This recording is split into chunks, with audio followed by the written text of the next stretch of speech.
दोस्तों प्रथम सावधि परीक्षा टर्म 1 एग्ज़ाम के लिए सेट 1 का अर्थशास्त्र का सॉल्यूशन देख रहे हैं क्लास 11 का। और आपके सितंबर माह से जितने भी मैंने आपके वार्षिक परीक्षा के लिए या अर्धवार्षिक परीक्षा के लिए जितने भी सेट डाले हैं, जिसमें आपका मासिक परीक्षा जांच का मैंने सॉल्व करवाया है, अर्थशास्त्र का भी करवाया है और दूसरे सब्जेक्ट का भी कराया है। आपके 11th क्लास के सारे सब्जेक्ट्स को हमने बना दिया है। सभी सेट्स को देखने के लिए 11th क्लास की प्लेलिस्ट इसी वीडियो के डिस्क्रिप्शन बॉक्स में है, उस वीडियो को जरूर देखिएगा। उसमें सारे के सारे एमसीक्यू जितने भी हैं उनको याद कर लेना। मासिक जांच परीक्षा में भी एमसीक्यू मैंने सॉल्व कराए हैं। स्टार्टिंग के 5 या 6 क्वेश्चन एमसीक्यू हैं, तो सारे विषय के एमसीक्यू जरूर याद कर लेना, बहुत इंपॉर्टेंट रहेंगे। और जितने मॉडल पेपर आपके सामने अभी मैं सॉल्व करवा रहा हूँ इनको भी अच्छी तरीके से याद कर लेना। 90+ स्कोर में जाना है आपको, तो सारे विषय आपको पढ़ने पड़ेंगे। और सारे के सारे जितने पेपर मैंने इस चैनल पे डाले हैं सितंबर से लेके अभी तक, उन सभी को पढ़ लेना, तभी जाके आपके 90+ स्कोर हो पाएगा। पहले क्वेश्चन से स्टार्ट करते हैं। यहाँ पे पहला जो क्वेश्चन है, जीवन के सामान्य कारोबार वाक्यांश से क्या तात्पर्य है? तो इसका जो आंसर हो जाएगा आपका मनुष्य का आर्थिक कार्य। ठीक है। यहाँ पर उसके बाद दूसरा क्वेश्चन पूछा गया है, निम्न में से किसके अध्ययन का संबंध अर्थशास्त्र से नहीं है? तो सरकार का जो गठन है इसको हम अर्थशास्त्र में नहीं पढ़ते हैं, बाकी सब कुछ अर्थशास्त्र में पढ़ते हैं।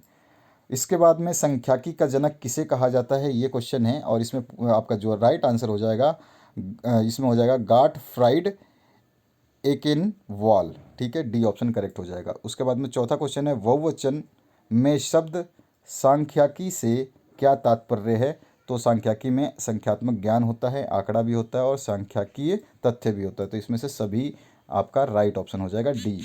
इसके बाद आते हैं क्वेश्चन नंबर 5 पे। क्वेश्चन नंबर 5 में अर्थशास्त्र में किस प्रकार के आंकड़ों का प्रयोग किया जाता है? तो अर्थशास्त्र में मात्रात्मक और गुणात्मक दोनों प्रकार के आंकड़ों का प्रयोग किया जाता है, सी ऑप्शन करेक्ट हो जाएगा।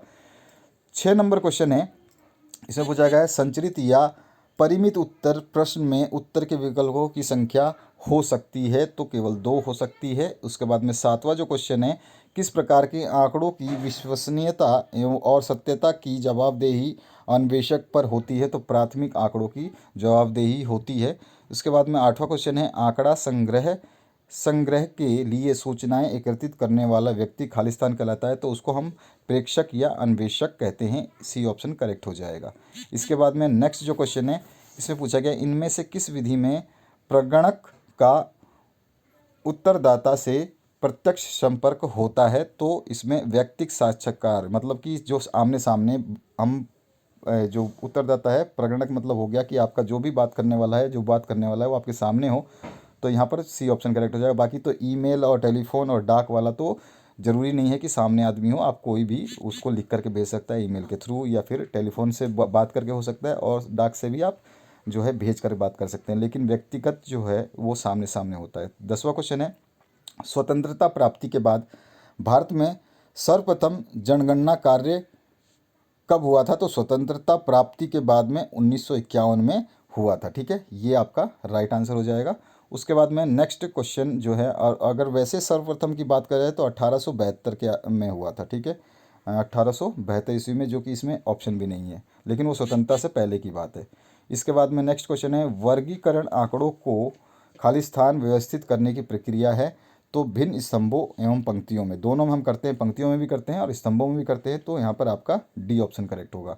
उसके बाद हम आते हैं 12वें क्वेश्चन पे। 12वें पूछा गया है, एक वर्ग का मध्य बिंदु बराबर है किसके? तो उच्च वर्ग सीमा और निम्न वर्ग सीमा के औसत के, यानी कि हम क्या करते हैं, उच्च सीमा और निम्न सीमा के अपॉन में 2 करते हैं, और 2 निकालने से क्या आ जाता है, औसत। तो ये हमारा फॉर्मूला भी होता है। क्वेश्चन नंबर 13 है, बारंबारता वितरण में अपरिष्कृत आंकड़ों को खालिस्तान चर में वर्गीकृत किया जाता है? तो किसमें किया जाता है, मात्रात्मक में, बी ऑप्शन करेक्ट हो जाएगा। 14 नंबर क्वेश्चन है, निम्नलिखित में से कौन चर सतत चर का एक उदाहरण है? कौन सा चर सतत चर का उदाहरण है? तो विद्यालय में पढ़ने वाले विद्यार्थियों की संख्या जो है सतत चर का उदाहरण है। ठीक है। इसके बाद में नेक्स्ट जो क्वेश्चन है, इसमें पूछा गया है, मिलान चिन्हों की गणना कितने समूहों में की जाती है? तो हम गणना जो है 5 समूहों में करते हैं, 1 2 3 4, और फिर बारंबारता में 5 खींच देते हैं, ऐसे, है ना। इसके बाद आते हैं 16 नंबर क्वेश्चन पे। 16 नंबर में, बिहार के एक शहर में 8 सितंबर 2005 को पेट्रोल तथा डीजल की कीमतों में वृद्धि के विरोध में आयोजित एक बंद के दौरान 5 पेट्रोल पंप खुले तथा 7 बंद पाए गए, और 2 विद्यालय बंद और 9 विद्यालय खुले पाए गए। यह उदाहरण आंकड़ों के किस प्रकार के प्रस्तुतिकरण को प्रदर्शित करता है? तो ये पाठ विषयक को प्रस्तुत करता है। बी ऑप्शन इसमें करेक्ट हो जाएगा। 17वां नंबर क्वेश्चन है, कक्षा 11 की अध्यापिका आंकड़ों को पंक्तियों यानी कि क्षैतिज तथा स्तंभों यानी कि ऊर्ध्वाधर रूप में कक्षा में दिखाती हैं। वह आंकड़ों को किस प्रकार प्रस्तुत कर रही है? तो वो सारणीकरण रूप है। सारणी बनाते हैं और इसको हम ऐसे आंकड़े भी लिख सकते हैं और ऐसे भी हमारे लिखे जाते हैं। ठीक है, इसके बाद आते हैं 18 नंबर क्वेश्चन पे।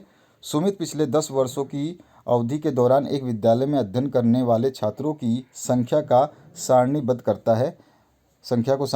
है। सुमित के द्वारा किया गया विद्यार्थियों का ये वर्गीकरण क्या कहलाएगा? तो इसको हम कालिक बोलते हैं। सी बी ऑप्शन आपका करेक्ट हो जाएगा। उसके बाद आते हैं नेक्स्ट क्वेश्चन की तरफ। तो यहाँ पे 19 नंबर क्वेश्चन है, काल श्रेणी आंकड़ों के प्रस्तुतिकरण के लिए निम्न में से कौन प्रयोग किया जा सकता है? तो तोरण हम कर सकते हैं। तोरण को हम क्या कहते हैं? संचयी बारंबारता। ठीक है ना, तो तोरण हो जाएगा। यहाँ पे 20वां है, तोरण को और किस नाम से जाना जाता है? संचयी बारंबारता वक्र के नाम से जाना जाता है। अभी मैंने बताया भी आपको 20वां क्वेश्चन।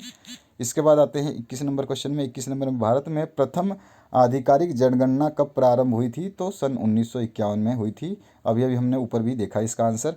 उसके बाद में नेक्स्ट जो क्वेश्चन है, यहाँ पूछा गया आपसे, ब्रिटिश काल में अगर आप देखोगे तो यहाँ पे आधिकारिक रूप में बात हो रही है। तो ये आधिकारिक रूप में स्वतंत्रता के बाद में 1951 में ही हुई थी। नहीं तो आपके यहाँ पे ऑप्शन भी नहीं है जो एक्चुअल में हुई थी प्रथम। ठीक है, इसके बाद में आते हैं, ब्रिटिश काल में भारत की राष्ट्रीय आय की गणना का पहला प्रयास किया था किसने? तो दादा भाई नौरोजी ने। सी ऑप्शन करेक्ट होगा। 23वां है, रेलवे ने भारत की अर्थव्यवस्था की संरचना को किस प्रकार प्रभावित किया? तो उसने लोगों को लंबी यात्राएं करने की अनुमति दे दी, कृषि के व्यवसायीकरण को भी बढ़ावा मिला। तो ए और बी दोनों हो जाएगा।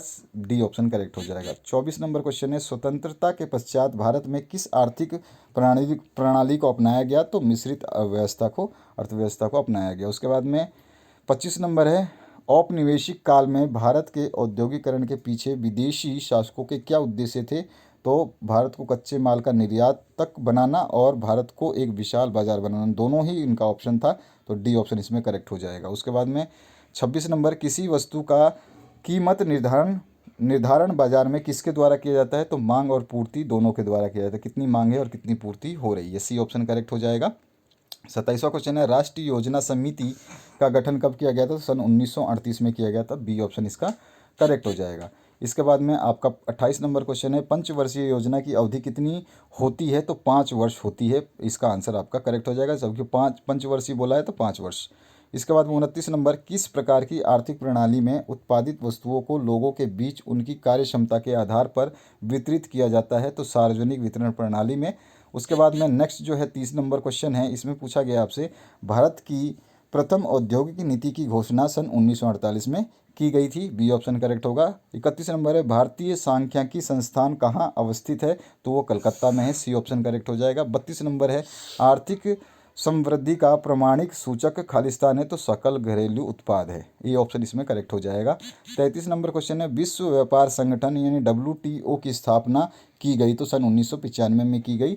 बी ऑप्शन इसमें करेक्ट करना है। भारत में नई आर्थिक नीति की घोषणा कब की गई थी? तो सन 1991 में की गई। उसके बाद में 35 नंबर है, प्रत्यक्ष कर खालिस्तान लगाया जाता है तो व्यक्ति की आय पर लगाया जाता है प्रत्यक्ष कर। 36 नंबर है, विनिवेश का उद्देश्य क्या है? तो विनिवेश का उद्देश्य सभी कुछ है, यानी कि वित्तीय अनुशासन बढ़ाना, आधुनिकीकरण में सहायता देना और सरकार द्वारा आय एकत्रित करना, इन सभी का ऑप्शन हो जाएगा। क्योंकि विनिवेश का मतलब होता है कि सरकार अपने अंडर की चीज़ों को प्राइवेटाइजेशन करती है। उसके बाद में 37 नंबर है, योजना आयोग के पदेन अध्यक्ष कौन होते हैं? तो वो होते हैं प्रधानमंत्री। हमेशा ही प्रधानमंत्री, चाहे कोई भी हो, वही प्रधानमंत्री ही होता है। 38 नंबर क्वेश्चन है, टाटा स्टील कंपनी की स्थापना कब हुई थी? तो 1907 ईस्वी में की गई थी। ये ऑप्शन इसमें करेक्ट हो जाएगा। उसके बाद में 39 नंबर क्वेश्चन है, टाटा स्टील कितने देशों में कार्यरत है? तो ये लगभग 30 देशों में कार्यरत है आज की डेट में। तो सी ऑप्शन करेक्ट हो जाएगा। और 40 नंबर क्वेश्चन है, विश्व बैंक को किस नाम से जाना जाता है? तो विश्व बैंक को IBRD भी बोलते हैं। बी ऑप्शन इसमें करेक्ट हो जाएगा। तो ये आपका पूरा का पूरा 40 प्रश्नों के उत्तर आपने देखे। डिस्क्रिप्शन बॉक्स में 11th क्लास की प्लेलिस्ट देख लेना, उसमें सारे सब्जेक्ट के सेट्स मिल जाएंगे सॉल्यूशन के साथ में। और अपने दोस्तों के साथ में शेयर ज़रूर करना, ताकि उन लोगों को भी पता चल पाए कि हाँ आपके सोल्यूशंस बनाए जा रहे हैं। और ये टर्म 1 एग्ज़ाम के लिए बहुत ही मोस्ट 200-300% आपका जो है इम्पोर्टेंट है ये। ठीक है, तो आप इनको ज़रूर पढ़ना और इनको तैयार करना। और जैसा मैंने बताया कि आपके सितंबर अक्टूबर में जितने भी मैंने मासिक जांच परीक्षाओं के पेपर डाले हैं, टोटल प्लेलिस्ट आप देखना, प्लेलिस्ट में जो अभी मैंने सितंबर से पेपर डाले हैं वो सारे के सारे मिलेंगे आंसर के साथ में, तो उनको ज़रूर सॉल्व करना। और चैनल को सब्सक्राइब करके घंटी का बटन दबा लेना, ताकि आपको कोई भी वीडियो आपसे छूटे नहीं और आप अपनी तैयारी अच्छी तरीके से कर पाओ। Thank you very much, have a good day.